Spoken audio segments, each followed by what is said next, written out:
Well, thank you so much for joining us in today's edition of Get It Right. This is the show where we tell you the do's and don'ts with regards to agricultural practices. And today we are with Noah Nasteli, a renowned farmer. He's also won an award with Facebook. He'll tell us more about it. Maybe to introduce yourself, tell us more about yourself and the kind of farming you practice and your history in farming. Thank you, Jackie, for having me. This is my 12th year in farming. My name is Noah Nasteli Kadima, a farmer from Kenya. Most of the crops that I grow are watermelon, basically horticulture, watermelon, onions, tomatoes. Capsicum standing out as one of my best crops as well. The crop that I started farming, that was my first crop. Yes, I also am the admin and founder of Africa Farmers Club, which is a group of more than 140,000 farmers across Africa, and we share information and share knowledge. Today we are going to talk about capsicum farming. You've said it's in your heart. You've been practicing it for almost 13 years. Tell us how your journey has been with regards to capsicum farming. Well, capsicum farming is very interesting. One, it is not the crops that you can say get it rich quick.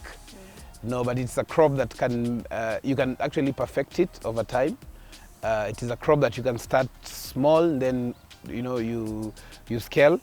But most of it, for me, having done it for some time, it is one of the crops that are a bit easy to maintain as well, and with good returns as well, if you manage your production well. Yes. So you also talked about the kind of varieties that you've worked on. Tell us just your journey. What kind of varieties did you start with? How has it been? And to what variety have you now upgraded to? I remember the first time I bought capsicum seeds.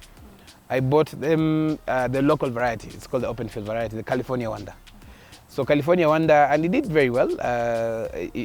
Considering it was my first time, I think I did less than 1/8 of an acre, and it gave me some good returns. I cannot say very excellent returns, but it gave me very good returns.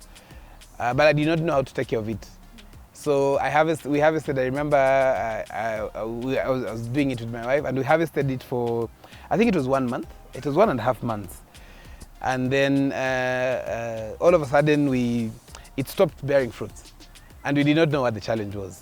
So we left it, and we said, okay, probably another crop. But come the rains, I think it was in November, and it rained. Then one of the guys near our farm called me and told me, hey, but how come you're not harvesting your capsicum? So I went back and I saw a lot. I remember that particular day we harvested around 400 kilos. But again, since I had not informed the people who were buying from me that I have capsicum, I had to start struggling to go and look for them. But fortunately, I contacted them, and they bought. But since I had not sprayed, taken care of the crop for around 1.5 to 2 weeks, it had been infested with pests.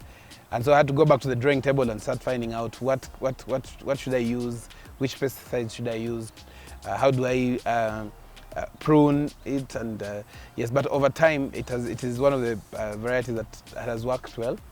The biggest challenge that we've realized with farmers is that they just get into farming without even getting prior information. Like when you talk even about the capsicum variety, how can a farmer tell that this variety is good even when they are picking the seeds? What we always advise farmers, especially from my experience, is the fact that you are not an island. So one of the things that you need to do is that you need to consult with other farmers. Visit farmers around you and or share information, explain.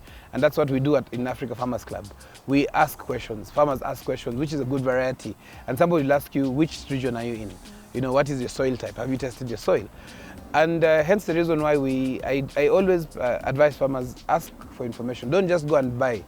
Also, as you ask the question, you might get somebody who will tell you, this is not the right time of planting capsicum. Probably when you harvest, the prices will not be as high as another crop. So asking questions and talking to other farmers, visiting other farmers is one of the best resources that you can ever have.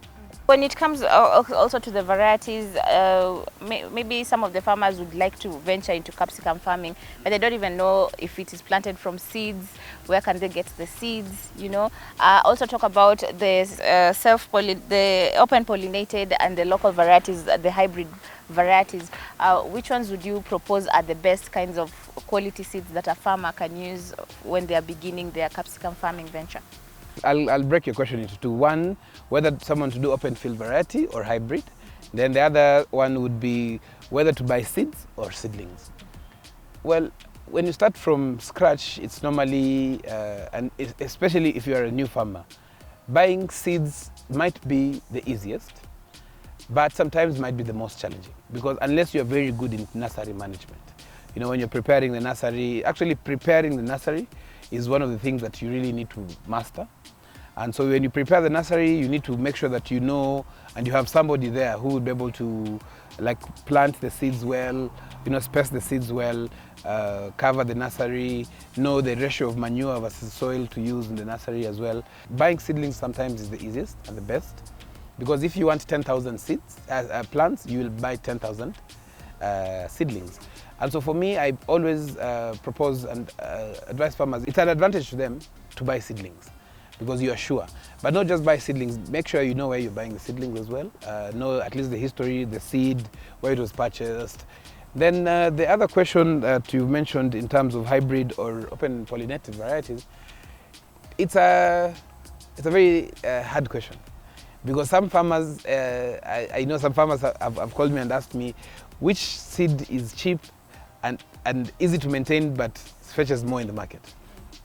The whole idea behind open field variety and hybrid variety is because the hybrid varieties, you will find that some of them, actually most of them, will have resistance to probably some diseases, both soil-borne diseases as well as fungal diseases.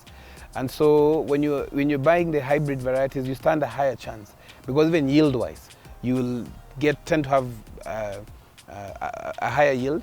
And most importantly, apart from that as well, you will be able to harvest for a bit longer, because open pollinated, at the most you can harvest is probably 3 months, and that's a bit of a struggle. But the hybrid, you can harvest up to 6 months. Being a farmer who has practiced capsicum farming for all those years, you probably know how the correct procedure that a farmer needs to follow. Maybe they're planting it from seeds. Maybe take us through the process of planting from seeds up to maturity. There are two types of also farmers. There are those ones who are doing it commercially, large scale. Some are doing on probably improved irrigation methods, probably like a drip lines, and some are doing on farrow. But generally, what we can take through is it's a 12 max. It's normally a maximum of 12 weeks after transplanting. But before transplanting, you buy the seeds. One of the things that you really need to do is that when you're buying when you're doing your own nursery, you have that period where you can actually make sure that you make one of the most important investments in that farm. Test your soil. Sow the seeds properly. Make sure that you prepare the nursery well. Mostly it's normally a width of 1 meter. At least something comfortable like 2 meters or 3 meters as a nursery, depending on the number of seeds that you want to sow. You also need to know the number of seeds that you need to sow for what acreage. You plant them well. Make sure that the nursery, you have mixed the farmyard manure properly. I've seen some farmers adding fertilizer in the nursery, but I do not advise them to do that, because the seedling will be very small for it to even take any fertilizer. The germination of capsicum is one of the biggest challenges. So make sure, for me, what I do is that I put it in some warm water overnight, and then I put it with a seed dresser. Most of the time, the best seed dresser that I've used over time is called Apron Star from Syngenta, which has worked perfectly well. So make sure you do that. It can stay overnight. Then in the morning, make sure you sow. And make sure that what I do is that you water the ground very well, and then now you sow the seed in the nursery. Cover it well with grass, or if you have a net, you can cover it. Or if you have trays, you can use the seed mixers. It's called either cocoa pit or pit moss, whichever works well. Fast forward 6 weeks, and now you're ready to take the seedlings to the farm. Okay, so before you do the transplanting, because after the 6 weeks now, you're supposed to transplant now to the farm, yeah? The main farm, yes. So what's the importance of putting the seeds in warm water? Why put them in warm water? Capsicum, chili seeds, and some other varieties have a very high level of dormancy. So when you do the warm water, what happens is that it breaks the dormancy. So it is easier for the shell to be able to break. Yeah, you know, so that now the seed now germinates. And so you transplant, make sure the spacing is good. Most of the time we do at least 60 centimeters. Capsicum is a plant that don't intercrop. I've seen some farmers intercropping. So you just leave it as it is. Make sure that you know the variety that you've selected very well, so that when it starts flowering and fruiting, you can start talking to the market. And so the first week is just we've transplanted, you made sure that it's been watered well. After 3-4 days, it is important to, so there are two ways. You can either do a spray, a preventive pesticide, so that when you transplant, they're small crickets. Like crickets, they normally cut the new transplants. So what you do is that you avoid that by now spraying beforehand. So we are assuming now we are in week 1, day 4. So make sure you, depending on whether you're doing farrow, because most farmers are doing farrow irrigation, make sure you have watered again. When you're doing drip, you will definitely do at least one after every 2 days. You can do, make sure you're maximizing on the watering. On the 7th day, getting into the 2nd week, make sure that at least, depending on the soil tests, the results of the soil test, you can opt to have fertilizer that you put. Mostly we use phosphorus-based fertilizer because it helps now making sure that the roots are strong. Week 3 now, we've monitored well. If there's any pests to check, it's important to check. Mostly if you don't get the cutworms or the crickets to cut the new seedlings, you are safe, you can continue. Depending on the number of leaves it has, how it is developing, it is now time to do a top dressing. So this top dressing is where now you put at least a nitrogen-based fertilizer. This nitrogen-based fertilizer is to support the plant to get more vegetative. And so fast forward now, I think we're in week 5. So you need to start looking at the crop, you need to look at whether it needs to prune. You need to prune, because when you prune the lower leaves, then there's more nutrients going into the main crop, main part of the plant and to the flowers. And I think week 5, week 6, you should be able to start seeing flowers.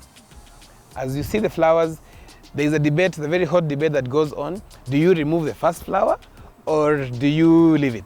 According to some farmers, if you remove the first flower or the first, we normally call it the king flower or king fruit, yeah?